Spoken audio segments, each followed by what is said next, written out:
नमस्ते, हमेशा खुश रहो बिटिया। This is JVM, doctor Rakesh Sharma, professor department Organon of medicine and homeopathic philosophy. Welcomes all of you in this session. Our today's session is aphorism 171, treatment of non-venereal। अब तक हमारे जो अफोरिज्म्स चल रहे थे, जो टॉपिक चल रहा था इम्परफेक्ट होम्योपैथिक। जब हम किसी केस के अंदर प्योर श्योरिटी के साथ में कोई एक मेडिसिन पे हम नहीं पहुंच पा रहे हैं, कई बार तो the scarcity of the symptoms also, तो हमें उस केस में कैसे आगे बढ़ना है। दो इंडिकेटेड मेडिसिन है, तो हमें उनमें से कौन सी एक को सेलेक्ट करना है और फॉलोअप्स के अंदर हमें क्या देखना है, वो सब हम चीज़ समझ चुके हैं।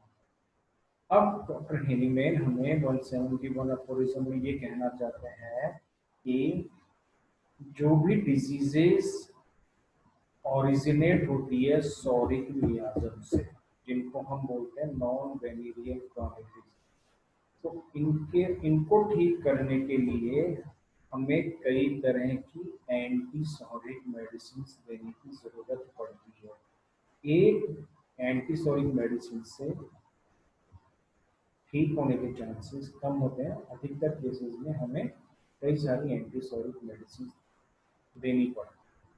तो इन non venereal chronic disease means जितनी भी सॉरिक डिजीजेज है, those therefore that arise from psora, उनका ओरिजिन है psoric miasm, we often require in order to effective cure. इन सॉरिक डिजीज को क्योर करने के लिए to give several antipsoric remedies in succession, मतलब कि कई तरह की एंटीसॉरिक मेडिसिन हमें देनी पड़ेगी और एक दूसरे के अंतराल के बाद में क्रम के अकॉर्डिंग, वो क्रम के अकॉर्डिंग होगा जो सिम्टम्स रिमेनिंग बचे हुए हैं उनके अकॉर्डिंग हमारी नेक्स्ट मेडिसिन का सिलेक्शन होगा। जैसे 170 के अंदर हमने पढ़ा कि एक मेडिसिन देने के बाद में जो सिम्टम बचते हैं उसके अकॉर्डिंग दूसरी मेडिसिन सेलेक्ट करें।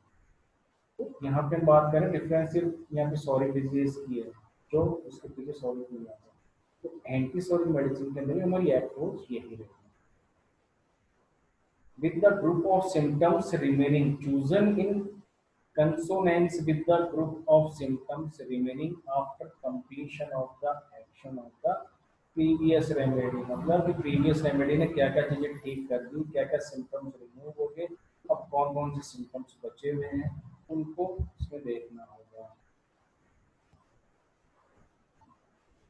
So Hindman explains in this aphorism, treatment of SORA requires many antisoric remedies in succession.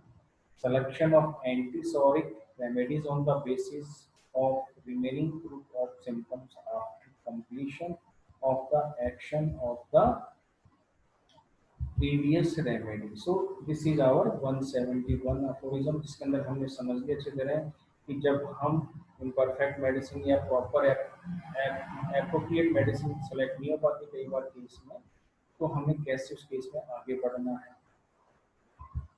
This session powered by digital version 2.0 Jyoti Vidyapeeth Women's University. I hope you are satisfied with my digital session. If you have any query, please mention in comment box. I will resolve it.